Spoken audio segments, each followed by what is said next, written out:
2025 को जम्मू कश्मीर के पहलगाम में हुए दिल दहला देने वाले आतंकी हमले ने भारत को झकझोर दिया था।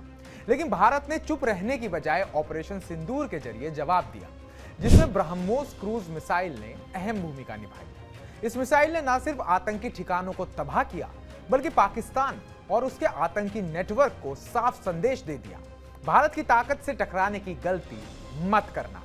आइए इस मिसाइल की ताकत और ऑपरेशन सिंदूर में इसकी भूमिका और अब दुनिया भर में बढ़ती इसकी डिमांड को समझते हैं। ब्रह्मोस मिसाइल भारत और रूस की साझेदारी का कमाल है।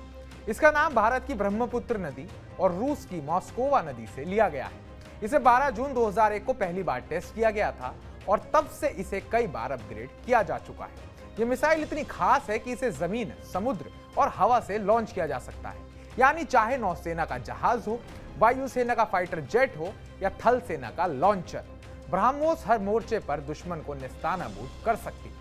अगर स्पीड की बात करें तो यह मिसाइल आवाज की गति से 3 गुना तेज यानी मैक 3 की रफ्तार से उड़ती है। इतनी स्पीड पर दुश्मन को जवाब देने का मौका ही नहीं मिलता।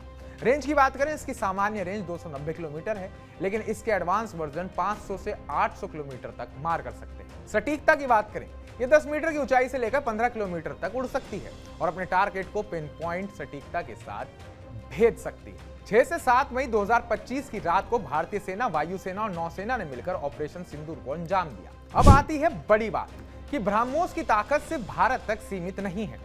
इसकी सुपरसोनिक स्पीड और सटीकता ने इसे दुनिया भर में मशहूर कर दिया है। कई देश इस मिसाइल को अपनी सेना में शामिल करना चाहते हैं, जैसे कि फिलीपींस। जनवरी 2022 में फिलीपींस ने $375 मिलियन का सौदा किया और 3 तटीय रक्षा बैटरियां खरीदी।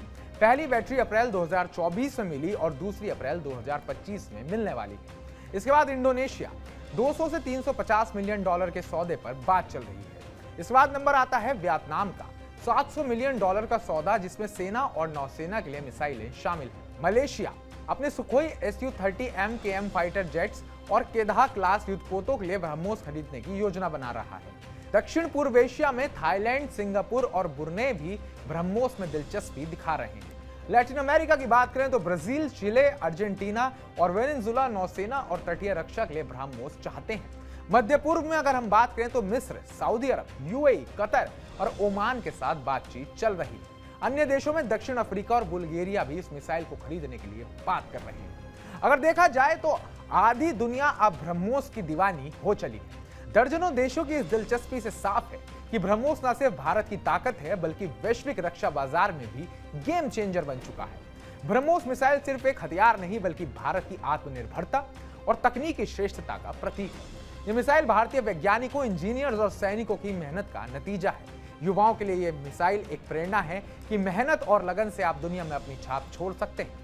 ब्रह्मोस ने ऑपरेशन सिंदूर में दिखाया कि भारत अपनी रक्षा के लिए पूरी तरह तैयार है। ये दुनिया को सिखाता है कि मुश्किल हालात में भी हिम्मत और स्मार्टनेस से जवाब देना चाहिए। भारत और रूस की साझेदारी से बनी ये मिसाइल दिखाती है कि तकनीक और सहयोग से बड़े लक्ष्य हासिल किए जा सकते हैं। तो ब्रह्मोस पर हमारी इस स्पेशल रिपोर्ट पर आपका क्या कहना है, कमेंट बॉक्स में कमेंट कर हमें जरूर बताइएगा और ताजा अपडेट्स पाने के लिए TV9 भारतवर्ष को सब्सक्राइब कीजिएगा।